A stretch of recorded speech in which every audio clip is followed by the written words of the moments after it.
Yo, what's good everyone? Welcome back to the channel. Today I'm going to be breaking down the NHL DFS slate for Thursday, December 1st. We had ourselves a massive 11-game slate here tonight where I'm going to go through a couple of my favorite line stacks, some of my favorite individual plays, and some of my favorite value plays as well, and then we'll wrap up the video talking a little prize picks. With that being said, let's dive into my spreadsheet here. And we're going to kick things off here like we always do in the top left-hand corner with those highest implied game totals, where you can see 5 of these games are coming in with an implied total of 6.5 goals, 5 games coming in at 6 goals even, and then just 1 game there between the Hurricanes and Blues coming in at 5.5 goals. And then take a look there at the Vegas odds, where you can see each team who's favored to win tonight. With that being said, let's dive into a couple of my favorite line stacks here for tonight, starting with that first line for the Dallas Stars. We got Roope Hintz, who just got paid the other day, signed an 8-year extension for over $67 million,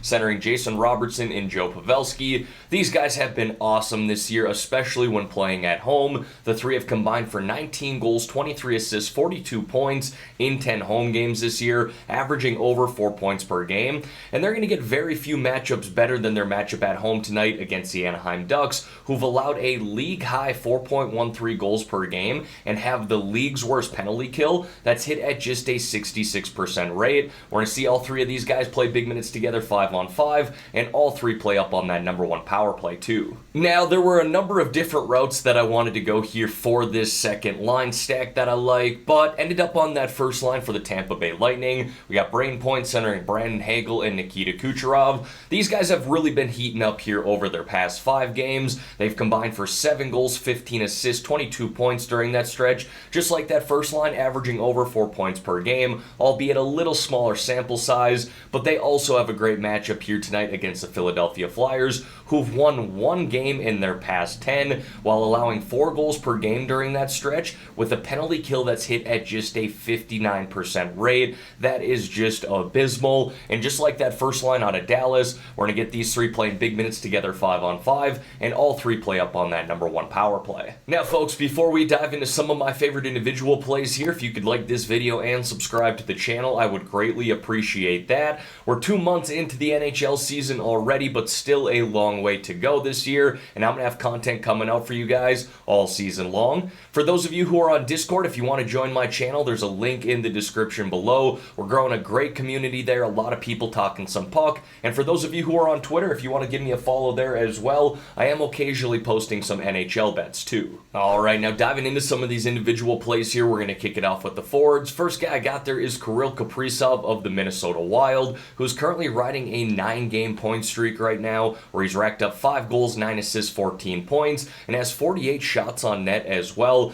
damn near averaging 5 shots on net per game. He is very capable of getting you that 3-point DraftKings bonus by having 5 shots on net in a game, especially in a matchup like this against the Edmonton Oilers, who are not very good defensively, and they're also playing on back-to-back nights. This Oilers team here has allowed 3.5 goals per game so far this season, the 7th most in the NHL, with a penalty kill that's hit at just a 73% rate, and this Minnesota Wild power play has been heating up here over their past 4 games, scoring at damn near a 37% rate. Next, I got Jack Hughes there of the New Jersey Devils. I mentioned this a few times already this year. I had a feeling I'd be talking about this kid quite a bit. He progressively got better last season and is off to a really good start this year, 26 points through 23 games, and just his past 10, he's really been heating up with 8 goals, 6 assists, 14 points, averaging around 4.5, 5 shots on net per game, and close to 20 DraftKings points per game. We're going to see him play on that second line, but plays up on that number 1 power play, and I don't want to get ahead of myself, but as you can see there, a low-priced option is Dawson Mercer. Really easy to pair those two together in a mini stack, both them guys playing on that second line, and obviously the number 1 power play. Now, we saw Kevin Fiala get reunited on that first line with Adrian Kempe and Anze Kopitar about 4 games ago now, and Fiala has played much better this time around compared to how he started the season with those guys. He's starting to build a little chemistry there. In his last 4 games, he's racked up 1 goal, 7 assists, 8 points, with 15 shots on net. Has had some really big games as well. 2 of those 4 games, he had 27.3 and 29 DraftKings points, and I love the matchup for him to extend this point streak that he has here against the Arizona Coyotes tonight. I then got JT Miller there of the Vancouver Canucks, and really just like the matchup for the Canucks in in general here tonight at home against a Florida Panthers team that has not been very good defensively, especially as of late. In their past 6 games, they've allowed 4.33 goals per game, third most in the NHL during that stretch of games, with a penalty kill that's hit at just a 71% rate. And JT Miller is currently riding a 9-game point streak where he's racked up 4 goals, 7 assists, 11 points. My only concern with JT Miller is I don't think he shoots the puck enough, but he's a hell of a playmaker and can definitely get on the score sheet, playing on that first line and that number 1 power play. Now, I still find it a bit odd that Jonathan Huberdeau is so cheap here at $4,600. Now, he has not been off to the best start with his new team in the Calgary Flames, 12 points through 19 games. He's a guy who had over 100 points last year, so you'd say he's not meeting expectations up to this point, but I do love the price here at $4,600 for a guy who's playing up on that first line again for the Calgary Flames, playing on that number 1 power play, and a very good matchup at home tonight against the Montreal Canadiens, who've allowed 3.5 goals per game this year, the 9th most in the NHL. And Huberdeau, and this is weird too, is coming off of his best DraftKings performance of the season against his former team in the Florida Panthers, where he had 1 goal, 1 assist, 3 shots on net, and 18 DraftKings points. That's weird because an 18 DraftKings point ceiling for a guy who had over 100 points last year really doesn't make all that much sense, but I'm hoping he can kind of build off of that momentum playing against his former team last game. And again, just really like this price here at $4,600. And then I got Matty Beniers there of the Seattle Kraken. This kid is on an absolute tear right now. In his past 5 games, he's scored 4 goals with 7 assists, 11 points, averaging over 2 points per game. And he's put up some massive DraftKings numbers. I honestly can't believe that they still priced him here in the mid 4K range, considering how many DraftKings points he's put up over his past 5. In those 5 games, he's got 9.3, 14.3, 23, 24.5, and 30.3 DraftKings points, just absolutely smashing value at this current price. Now, moving over here to the defensemen, there are a lot of top-tier defensemen on this slate. I really wanted to highlight Cale Makar here because I do love the matchup for the Colorado Avalanche tonight on the road against the Buffalo Sabres, who are playing on back-to-back nights, have not been very good defensively as of late. Goaltending's been an issue. I do got JT Compher listed below, so I will talk about him on the Avalanche side of things, but people do note I do like Colorado. My spreadsheet is limited to your 11-game slate. There's really a lot to like about this slate, but what I also like is stacking up Dougie Hamilton with Jack Hughes and Dawson Mercer, with all 3 of those guys playing up on the number 1 power play. Hamilton's got 16 points through 23 games this year, with 8 of those points, or 50% of them, coming on the power play. And for whatever reason, this Nashville Predators team has not been very good on the penalty kill as of late, and their past 5 games they've hit at just a 67% rate. Now, we've talked about this guy a lot lately, so I can probably keep this short and sweet, but as long as Noah Hannafin's still in the 4K range, I will take advantage of that. I can't believe a month ago we were taking advantage of him in the 3K range. DraftKings finally figured that out, but he should be priced around $5,500 in my opinion, so I'll take that $600 discount. A very well-rounded defenseman who's got 8 points here in his past 10, averages around 2.5 shots on net per game, and close to 2 block shots per game too. Now, I'm sure most of us have heard the news by now about Chris Letang of the Pittsburgh Penguins, but if you haven't, he suffered a stroke the other day. It sounds like he's in a good place right now. In fact, the GM, Ron Hextall of the Penguins, came out yesterday in an interview and said that he wants to start skating already. So you do like to see that, but this guy's only in his mid-30s, and that's the 2nd stroke that he's had.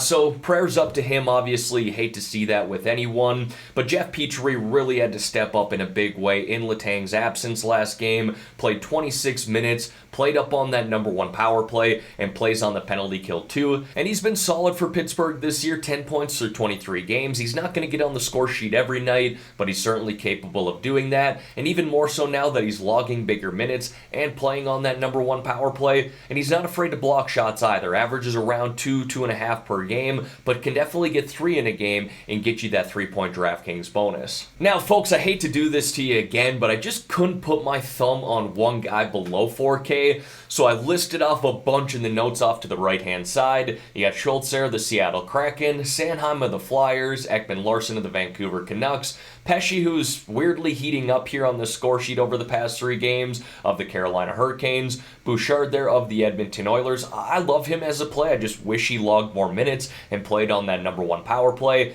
And then McNabb there of the Vegas Golden Knights, who's not afraid to block shots himself. And then I got a couple of goaltenders here for you, a higher priced and lower priced option. First is Vitek Vanacek there of the New Jersey Devils, who's been awesome with his new team this year. He's now 11-2-0 on the season with a goals allowed average of 2.12 and a save percentage of .923, and the Devils in general have been one of, if not the best team in hockey over the past month. And then I think DraftKings got the pricing wrong on this one. Tristan Jarry of the Pittsburgh Penguins. I don't get why he's so cheap, but I absolutely will take advantage of it. And look, I know this is a tough matchup at home here tonight against the Vegas Golden Knights, who have been awesome to start the season, but number 1, the Penguins are favored here on the money line at -115, and Jarry has been very good over his past 4 games with a 3-0-1 record, a goals allowed average of 1.25, and a save percentage of .965. Those numbers are awesome.